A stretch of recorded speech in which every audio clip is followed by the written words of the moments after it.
Hello students, देखिए हमने electric field due to dipole at axial point ये complete कर लिया था। अब हम समझते हैं electric field due to dipole at equatorial point.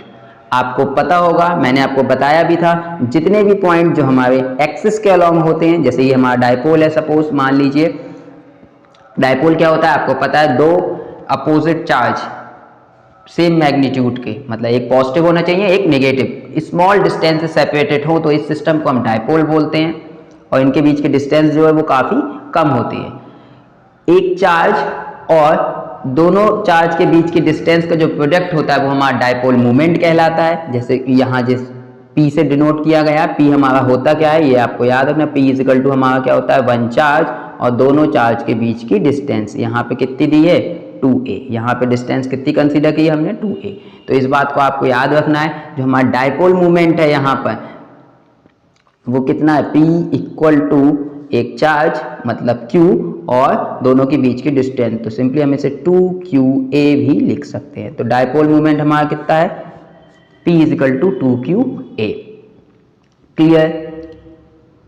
अब हमें फाइंड आउट करनी है कि इलेक्ट्रिक फील्ड इक्वेटोरियल पॉइंट पर कितनी होगी इस डाइपोल की वजह से। जितने भी पॉइंट जो हमारे होते हैं एक्सिस के अलॉन्ग उन्हें हम एक्सियल पॉइंट बोलते हैं। जैसे ये वाला पॉइंट, यहाँ पे जितने भी ये हो ये हो ये हो ये हो ये हो, इस तरीके से ये एक्सिस के अलॉन्ग हमारे जो पॉइंट होते हैं उन्हें हम एक्सियल पॉइंट बोलते हैं। और जो डिस्टेंस है, मतलब जो डाइपोल है उसकी लेंथ के परपेंडिकुलर जितने भी पॉइंट होते हैं उनको हम बोलते हैं इक्वेटोरियल पॉइंट। सपोज हमने कोई पॉइंट P मान लिया, इक्वेटोरियल पॉइंट P है और इसकी डिस्टेंस जो है डाइपोल से हमने कंसीडर कर ली स्मॉल r है। क्लियर। ये हमारा जो है इक्वेटोरियल प्लेन है, इस पे जितने भी पॉइंट जो होंगे वो सब कौन से होंगे, इक्वेटोरियल पॉइंट होंगे। क्लियर। तो P हमारा कोई इक्वेटोरियल पॉइंट है, r डिस्टेंस पर है डाइपोल से। क्लियर। डाइपोल तक जो डाइपोल दो चार्ज हैं उनके बीच की जो डिस्टेंस है वो हमारी कितनी है, 2a है, यहाँ पे कंसीडर कर लिए। मिड पॉइंट हमने सपोज मान ली ये है हमारा कोई मिड पॉइंट है, ये यहाँ पर बात करें अगर हम देखिए यहाँ से ये r डिस्टेंस है Q से P तक, मतलब Q से ये मिड पॉइंट तक की डिस्टेंस हम बात करें तो a होगी क्योंकि टोटल 2a है। ये वाली डिस्टेंस अगर हम देखें P से Q तक की डिस्टेंस तो हमारी कितनी हो जाएगी, पाइथागोरस थ्योरम से ये r है ये a है तो कितनी हो जाएगी, ये हाइपोटेन्यूस है तो हाइपोटेन्यूस कितना हो जाएगा, under root r square plus a square. Similarly minus Q से P तक की डिस्टेंस को अगर हम देखें वो भी हमारी कितनी हो जाएगी, under root r square plus a square. तो अगर हम ये वाली डिस्टेंस बात करें यहाँ पर, ये वाली भी हमारी कितनी हो जाएगी, r square plus a square. तो दोनों डिस्टेंस, ये वाली डिस्टेंस जो हमारी है ये यहाँ से यहाँ तक की जो डिस्टेंस होगी ये भी हमारी under root r square plus a square, और ये वाली डिस्टेंस जो हमारी है ये भी कितनी हो जाएगी हमारी, under root r square plus a square. Clear. अब यहाँ से अगर हम बात करें देखिए P पॉइंट पर, हमको पता है देखिए पॉइंट चार्ज की वजह से जो इलेक्ट्रिक फील्ड होती है ये हमको फॉर्मूला पता होना चाहिए, वो हमारी कितनी होती है, E is equal to point charge की वजह से हमारा फॉर्मूला होता है K Q by R square. R होती है, जैसे फॉर एग्जाम्पल कोई पॉइंट चार्ज Q है और यहाँ से R डिस्टेंस पर आपको इलेक्ट्रिक फील्ड फाइंड आउट करनी है इस पॉइंट पर, तो हमारा क्या होता है formula, K Q by R square. R होती है डिस्टेंस हमारी चार्ज से पॉइंट तक की, और K हमारा होता है 1/4 pi epsilon not, 1/4 pi epsilon not for air और वैक्यूम। क्लियर। तो ये हमारा जनरल फॉर्मूला होता है पॉइंट चार्ज की वजह से। तो दो यहाँ पे पॉइंट चार्ज हम कंसीडर कर सकते हैं, तो प्लस Q की वजह से अगर हम इलेक्ट्रिक फील्ड निकालना चाहें तो हमारी कितनी होगी, K Q by this distance का स्क्वायर। तो प्लस Q की वजह से आप देखें अगर इलेक्ट्रिक फील्ड, या फिर माइनस Q की वजह से देखें, देखिए माइनस Q की वजह से भी मैग्नीट्यूड तो दोनों का सेम है, डिस्टेंस भी प्लस Q से यहाँ तक की P तक की distance under root r square plus a square, minus Q से P तक की distance under root r square plus a square. Distance same है तो मैग्नीट्यूड भी इलेक्ट्रिक फील्ड का कैसा होगा, सेम होगा, बस डायरेक्शन अलग होगी। क्योंकि हमको पता है जो पॉजिटिव चार्ज की वजह से डायरेक्शन होती है वो अवे फ्रॉम द चार्ज होती है, और नेगेटिव चार्ज की वजह से जो डायरेक्शन होती है इलेक्ट्रिक फील्ड की वो टुवर्ड्स द चार्ज होती है। तो ये पॉजिटिव चार्ज है तो इसकी वजह से प्लस Q की वजह से इलेक्ट्रिक फील्ड जो होगी हमारी वो अवे फ्रॉम द चार्ज होगी, मतलब E due to plus Q ये है, और E due to minus Q ये होगी towards the negative charge. But magnitude दोनों का कैसा होगा, सेम होगा। तो मैग्नीट्यूड की हम बात करें तो E आइदर पॉजिटिव चार्ज की वजह से और नेगेटिव चार्ज की वजह से, दोनों की वजह से कितना होगा form electric field, K Q upon R square. अब आर देखिए यहां तक की डिस्टेंस देखें या यहां तक की, दोनों कितनी है, under root R square plus A square का होल स्क्वायर। तो यहां से अगर हम बात करें तो इलेक्ट्रिक फील्ड हमारी कितनी आएगी, K Q upon R square, root का स्क्वायर, रूट हट जाएगा, क्लियर। तो प्लस क्यू की वजह से माइनस क्यू की वजह से, दोनों की वजह से कितनी आएगी इलेक्ट्रिक फील्ड, ये आएगी। सपोज हम इसे कंसीडर कर लेते हैं E, अगर हम इसे कंसीडर कितनी कर लेते हैं, E मान लेते हैं। देखिए ये भी E है और ये भी E है, क्लियर। ये भी कितनी है, E के इक्विवेलेंट, मैग्नीट्यूड की बात करें अगर केवल, और ये भी हमारा कितना है, E के इक्विवेलेंट। अब इसको अब हम दो कंपोनेंट में देखें, दो वेक्टर हो गए, देखिए एक ये डायरेक्शन में, एक इस डायरेक्शन में। इसको अगर हम रेजोल्यूशन ऑफ वेक्टर आपने पढ़ा होगा, इसको हम दो कंपोनेंट में अगर तोड़ें, देखिए सपोज मान लेते हैं ये एंगल थीटा है, ये डायपोल से जो पॉइंट बना रहा है, क्लियर, वो एंगल हम सपोज मान लेते हैं थीटा है, तो ये थीटा है तो ये भी कितना होगा, एंगल थीटा ही होगा, क्लियर, करस्पॉन्डिंग एंगल होगा। यहां से अगर हम इस वाले E को दो कंपोनेंट में तोड़ें तो देखिए ये E साइन थीटा, थीटा के साइड वाला कॉस थीटा, क्लियर, ये ग्रीन कलर वाला। तो यहां से देखिए इस E को तोड़े तो ये वाला कंपोनेंट हमारा E कॉस थीटा और ये वाला हमारा कितना हो जाएगा, E साइन थीटा, क्लियर। ऐसे ये रेड कलर वाली अगर इलेक्ट्रिक फील्ड जो नेगेटिव चार्ज की वजह से है, इसको हम दो कंपोनेंट में तोड़े, देखिए अगर ये थीटा है, ये वाला ऐसे, ये वाला देखिए अगर ये थीटा है, ये भी हम थीटा माने, ये एंगल कितना थीटा, तो ये थीटा है तो ये वाला भी कितना होगा, थीटा ही। देखिए जेड बन रहा है इस तरीके से, क्लियर, तो ये थीटा तो ये भी थीटा, क्लियर। तो इसको हम कंपोनेंट में अगर तोड़ें इस वाले E को, E due to minus Q की वजह से, तो देखिए ये वाला कंपोनेंट हमारा कितना हो जाएगा, E कॉस थीटा, थीटा के साइड वाला, और दूसरा वाला क्या हो जाएगा, E साइन थीटा, क्लियर। बस आपको इतना से समझना है, कंपोनेंट में तोड़ना है।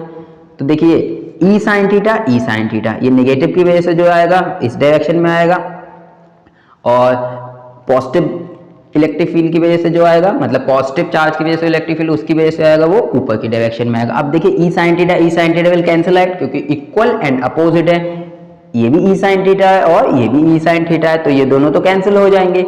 यहाँ देखें इस वाली इलेक्ट्रिक फील्ड की कंपोनेंट जो E कॉस थीटा है वो, और ये रेड वाली जो इलेक्ट्रिक फील्ड माइनस की वजह से जो इलेक्ट्रिक फील्ड है उसकी वजह से जो कंपोनेंट E कॉस थीटा, दोनों कैसे हो जाएंगे, ऐड हो जाएंगे, क्योंकि दोनों सेम डायरेक्शन में। तो जो नेट इलेक्ट्रिक फील्ड की अगर हम बात करें तो नेट इलेक्ट्रिक फील्ड जो हमारी होगी वो क्या होगी, राइट डायरेक्शन में होगी, क्योंकि दोनों का कंपोनेंट राइट डायरेक्शन में है, और ये वाले दोनों तो क्या से हो गए, कैंसिल हो गए। तो नेट इलेक्ट्रिक फील्ड हमारी कितनी हो जाएगी, E cos theta plus E cos theta, clear. तो अगर हम नेट इलेक्ट्रिक फील्ड निकालें यहां से तो हम लिख सकते हैं net electric field due to dipole at point P, यहां से देखिए P पॉइंट पे नेट इलेक्ट्रिक फील्ड कितनी हो जाएगी, E कॉस थीटा, और E साइन थीटा, ये तो कैंसिल हो जाएंगे दोनों कंपोनेंट, तो यहां से हो जाएगी 2E कॉस थीटा। तो यहां से अगर इलेक्ट्रिक फील्ड E नेट आप निकालें तो कितनी हो जाएगी हमारी, 2E कॉस थीटा।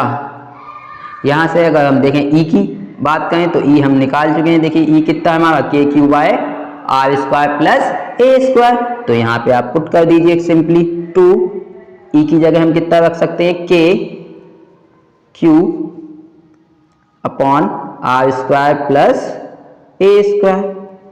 बात करेंगे हम देखिए कॉस थीटा की, यहाँ से देखिए कॉस थीटा इस डायग्राम से हम निकालते हैं। देखिए अगर कॉस थीटा हम निकालें, यहाँ से कॉस थीटा निकालने की कोशिश करें तो देखिए कॉस क्या होता है, बेस अपॉन हाइपोटेन्यूज। तो इस थीटा के लिए देखिए बेस क्या हो जाएगा, ये वाले ट्रायंगल को देखें पी क्यू और ये वाला पी स्मॉल पी, ये वाले अगर ट्रायंगल में हम देखें, ये वाले में, इस वाले अगर ट्रायंगल में आप देखें ध्यान से जो मैंने ब्लू कलर से किया है। तो यहाँ से थीटा निकालें तो देखिए ये हमारा ए हो जाएगा यहाँ से, और ये हमारा क्या है हाइपोटेन्यूज, तो बेस अपॉन हाइपोटेन्यूज, तो बेस हमारा कितना ए, तो ए अपॉन हाइपोटेन्यूज, हाइपोटेन्यूज कितना under root R square plus A square, तो under root R square plus A square. तो बस यहाँ से आप निकाल लीजिए, सॉल्व कर लेते हैं, कितना आएगा देखिए ई नेट इक्वल टू, यहाँ से देखिए कितना हो जाएगा 2, अगर हम इसको ऐसे लिखें देखिए कि ऐसे ही रहने देते हैं और इसको इस तरीके से लिखते हैं 2QA अपॉन, यहाँ से देखिए ये कितना पावर 1 है और R square plus A square की पावर 1/2 है, तो दोनों ऐड हो जाएंगी, पावर कितना हो जाए 3/2, तो R square plus A square to the power 3/2। यहाँ से देखें 2QA ये हमारा क्या बन गया देखिए डायपोल मोमेंट P, ये क्या बन गया हमारा डायपोल मूवमेंट, तो इसको हम लिख सकते हैं P, तो यहाँ से हम देखिए नेट इलेक्ट्रिक फील्ड लिख सकते हैं E net equal to K P under root R square plus A square to the power 3/2। एक तो हम ऐसे लिख सकते हैं, अगेन ये बात हमको पता है, यहाँ से देखिए जो हमारा A है जो डायपोल होता है, दोनों चार्ज के बीच की जो डिस्टेंस होती है वो काफी कम होती है, तो R के रिस्पेक्ट में अगर हम A की बात करें बहुत छोटा है, A कैसा है काफी छोटा है, सिंस, तो हम ये बात लिख सकते हैं since A is less than compare to R, hence A square को हम क्या कर सकते हैं नेग्लेक्ट कर सकते हैं, hence A square can be neglected compared to R square. तो इस वाले टर्म में अगर हम बात करें A स्क्वायर को हम नेग्लेक्ट कर सकते हैं R स्क्वायर के कंपेयर में, क्योंकि A स्क्वायर बहुत छोटा है, तो यहां से देखिए कितना बन जाएगा हमारा ई नेट इक्वल टू KP, यहाँ से देखिए आप जब A स्क्वायर को आप नेग्लेक्ट करेंगे तो R square to the power 3/2, तो 2 विल कैंसिल आउट, तो यहाँ कितना हो जाएगा R क्यूब, तो यहाँ से कितना है R क्यूब, तो ई नेट जो हमारा नेट इलेक्ट्रिक फील्ड आई वो हमारी कितनी आई KP/R क्यूब। इक्वेटोरियल पॉइंट पर है ये electric field KP/R cube. Axial point पे आपने देखिए अगर आप कंपेयर करें तो आपने एक्सियल पॉइंट पे देखी होगी, तो एक्सियल पॉइंट पे हमारी आई थी इलेक्ट्रिक फील्ड, वो कितनी आई थी याद होगा, सेम आर के लिए अगर हम बात करें तो ई आई थी हमारी 2KP/R क्यूब, ये आई थी हमारी एक्सियल के लिए, एक्सियल पॉइंट पे आर डिस्टेंस पर, ये हमारी इक्वेटोरियल पॉइंट पे आर डिस्टेंस पे। यहां से अगर हम देखें तो एक्सियल पॉइंट पे देखिए यहां से 2 टाइम्स है हमारी इलेक्ट्रिक फील्ड इक्वेटोरियल पॉइंट की, क्लियर। तो हम ये भी बात लिख सकते हैं, ये बात आपको याद रखनी है, जो ई एक्सियल होता है हमारा वो 2 टाइम्स होता है ई इक्वेटोरियल के फॉर द सेम आर, मतलब डिस्टेंस सेम होनी चाहिए, उसके लिए क्या होता है एक्सियल पर इलेक्ट्रिक फील्ड 2 टाइम्स होती है, ये हमने एक्सियल के लिए देखी थी पिछले डेरिवेशन में, और ये हमारी किसके लिए आई इक्वेटोरियल। यहां से अगर हम देखिए वेक्टर फॉर्म लिखें तो आपको ये याद रखना है, यहां से देखिए हमको पता है डायपोल मूवमेंट की जो डायरेक्शन होती है वो नेगेटिव टू पॉजिटिव होती है, ये बात आपको पता होनी चाहिए। जो डायपोल मूवमेंट की डायरेक्शन होती है वो हमारी कितनी होती है नेगेटिव टू पॉजिटिव, तो डायपोल मूवमेंट की डायरेक्शन हमारी नेगेटिव टू पॉजिटिव होती है। तो यहां से देखिए डायपोल मूवमेंट की डायरेक्शन यहां से इधर टुवर्ड्स लेफ्ट होगी, और बात करेंगे हम नेट इलेक्ट्रिक फील्ड की, बात करेंगे हम किसकी नेट इलेक्ट्रिक फील्ड की, तो नेट इलेक्ट्रिक फील्ड देखिए टुवर्ड्स राइट है, तो नेट इलेक्ट्रिक फील्ड इस वाले केस में देखिए डायपोल मूवमेंट के अपोजिट होती है, जबकि जो हमारा एक्सियल वाला केस था उसमें डायपोल मूवमेंट की तरफ ही होती है, मतलब टुवर्ड्स द डायपोल मूवमेंट होती है इलेक्ट्रिक फील्ड, मतलब इलेक्ट्रिक फील्ड और डायपोल मूवमेंट दोनों सेम डायरेक्शन में होते हैं, इसमें दोनों अपोजिट डायरेक्शन में होते हैं। तो इसकी जब हम वेक्टर फॉर्म लिखेंगे यहाँ पर तो हम कैसे लिखेंगे देखिए समझिए, वेक्टर फॉर्म में बस केवल हमको क्या पुट करना है नेगेटिव, तो वेक्टर फॉर्म जब हम लिखेंगे तो हम लिखेंगे E net electric field equal to minus का K P vector upon R Q, clear. तो ये इसकी वेक्टर फॉर्म हो गई। तो आपको इस तरीके से फाइंड आउट करनी होती है इलेक्ट्रिक, सिंपल सा है, बस आपको याद रखना है यहाँ पर जो कंपोनेंट को तोड़ना है आपको, यहाँ पे एक कंपोनेंट हमारा साइन थीटा वाला कैंसिल हो जाएगा और ये दोनों कैसे हो जाएंगे, ऐड हो जाएंगे। Clear? So thank you so much for watching the video.